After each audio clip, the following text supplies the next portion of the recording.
Allez-y, nous vous écoutons. Merci. Membres du jury, bonjour, et camarades de salle, salutations. Je voulais savoir, je voudrais vous poser une question, que celui dans cette salle qui n'a jamais voulu faire de grasse matinée parle maintenant ou se taise à jamais. C'est bien ce que je pensais. Vous ne comptez pas, monsieur. Bien, faites entrer mon client, s'il vous plaît. Je vous remercie. Je vous présente monsieur Oreillier, qui a été accusé de crime contre l'humanité, attentat à la liberté du plaisir et du bonheur. Je me suis offusqué parce que je suis un gros dormeur moi aussi, et je suis du ton de défendre mon client en tout honnête homme. Je me suis donc demandé en quoi un oreiller pouvait porter atteinte tout simplement à ton plaisir.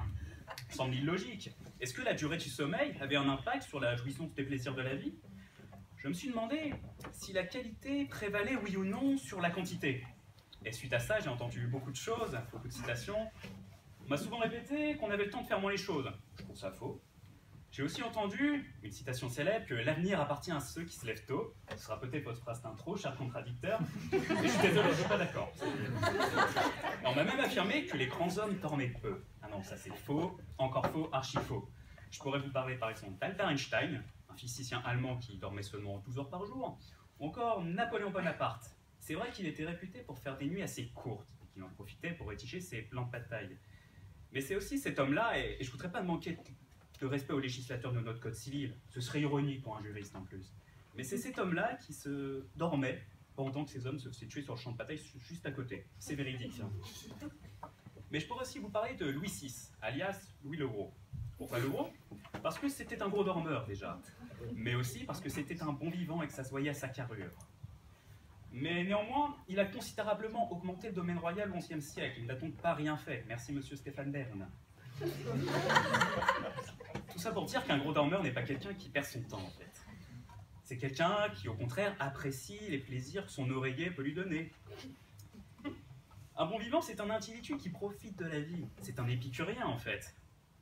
Et on en fait souvent la relation et le rapport avec la nourriture. Et c'est vrai qu'il n'y a rien de mieux au monde que dormir après s'être pété le bide, après le jour de l'an, après Noël. Ah, c'est la vie. Donc je peux peut-être affirmer qu'un bon vivant, c'est un être heureux. Et comme exemple d'être heureux et bon vivant et gros dormeur, je pourrais vous parler des animaux. Par commencer, le lion, le roi de la savane, qui fait que manger et dormir toute la journée. Ou encore l'ours, qui peut hiberner pendant des mois, à condition qu'il n'y ait pas de DiCaprio qui l'emmerde.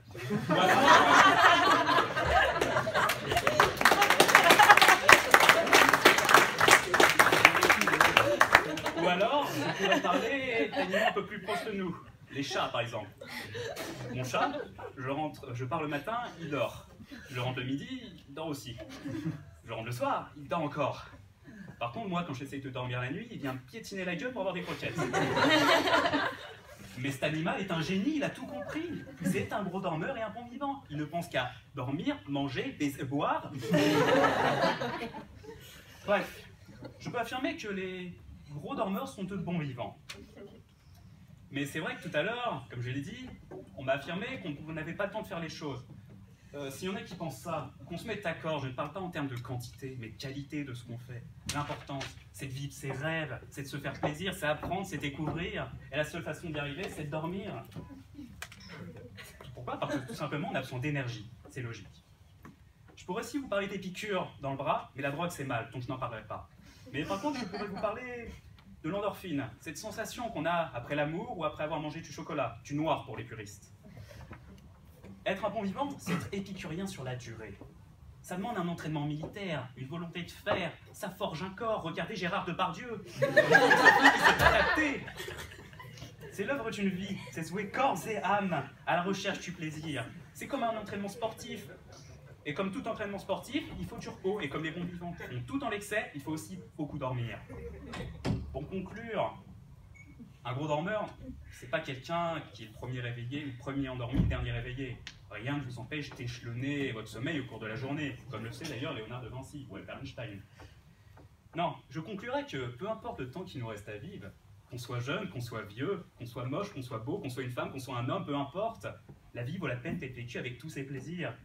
Alors mes amis, les moments entre deux repos ne sont que plus intenses qu'on est un gros dormeur et on est rempli d'énergie. Je n'ai pas eu le temps de faire 7 années de latin ou alors faire du droit pour dire ceci, mais acquittez, monsieur Oreiller, et carpe diem. Je vous remercie.